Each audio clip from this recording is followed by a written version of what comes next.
Do milagre, né? Deus sempre fazendo milagre. A Bíblia toda é contada de histórias, muitas histórias, né? Porque Deus vai sempre fazendo milagres. E é através do sobrenatural de Deus que as pessoas acreditam, né, em Deus, que acreditam no Filho Jesus Cristo. Então, um milagre aconteceu aqui, né, com esse casal, com Zacarias e Isabel, que veio a nascer esse profeta João Batista.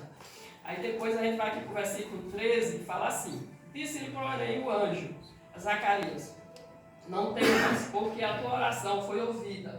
Então ele orava porque a esposa dele era estéril e ele queria ter um filho, né? Então Isabel, tua mulher, te dará a luz do filho, que darás o nome de João. Então, versículo 15: pois ele será grande diante do Senhor, não beberá vinho nem bebida forte, e será cheio do Espírito Santo, já do ventre materno. E a conversa de muitos, e converterá muitos dos filhos de Israel ao Senhor, o seu Deus. Então ele foi aquele profeta do deserto. Nessa época não tinha ninguém profetizando, ele foi levantado, ele já foi criado, né? Nem foi, a Bíblia não relata ele no templo, apesar do pai dele, né, ser o sumo sacerdote, não mostra João Batista no templo, mostra ele que ele foi para o deserto, ele se vestia com pele de camelo. Você imagina o frio do deserto. Você está ali, então ele foi trabalhado por Deus, eu creio, né? Foi protegido por Deus, ele comia gafanhotos e mel silvestre. Então foi um homem usado por Deus, e como muitos homens usados por Deus também, passou por muitas, né, aflições. Mas assim, o importante é que a gente saiba o tempo todo quem nos chama, quem nos levanta, quem nos guarda, né? Então é muito importante a gente estar atento a isso. Muitas vezes que a Bíblia diz, né? No mundo tereis aflições, mas tem de bom ânimo, porque é a nossa fé que faz nos tirar de determinadas situações.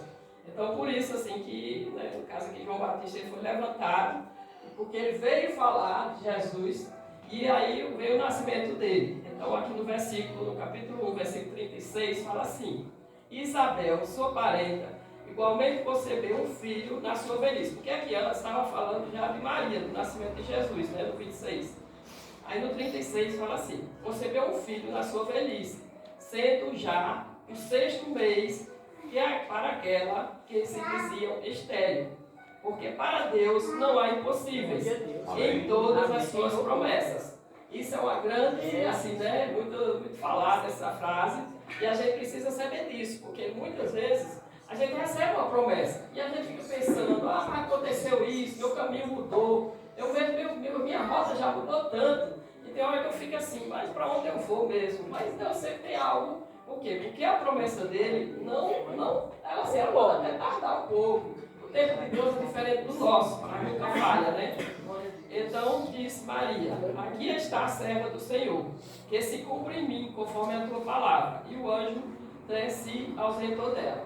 Então nessa época aqui, né, foi quando o anjo também veio a Maria, né? Isabel já estava grávida de 6 meses, e aí, né, Maria concebeu pelo Espírito Santo. No caso de Isabel, né, foi seu esposo que ela concebeu. E aí Maria, né, visita Isabel. Então a história, né, não vou falar agora de Cristo, mas continuar falando de João Batista. Então no versículo 56 ainda do capítulo 1 fala assim: Maria permaneceu cerca de 3 meses com Isabel e voltou para casa. Porque aqui mostra, né, que Maria saiu da casa dela, foi lá para subir as montanhas, né, foi lá para a casa de Isabel. Quando ela chegou na porta, né, a criança, né, Isabel estava com no ventre, a criança, né, ali já o Espírito Santo, né, mostrou que existia uma pessoa especial. E João Batista foi concebido assim para justamente levar essa mensagem que Jesus estava ali, estava vindo junto. Foi assim, ele só era 6 meses mais velho que o outro. E aí vem tudo isso. Então, aí vai para o versículo Lucas, o versículo do capítulo 1, versículo 80, fala assim: o menino crescia e se fortalecia em espírito, e viveu nos desertos até o dia em que havia de manifestar-se a Israel. Então, assim, João Batista foi criado no deserto. Imagine você criado no deserto. Então, essa semana eu vi uma frase do Senhor: deserto não é lugar para ninguém morar. Deserto é lugar de passagem. Então a gente precisa ficar atento, porque muita gente hoje em dia está assim: aconteceu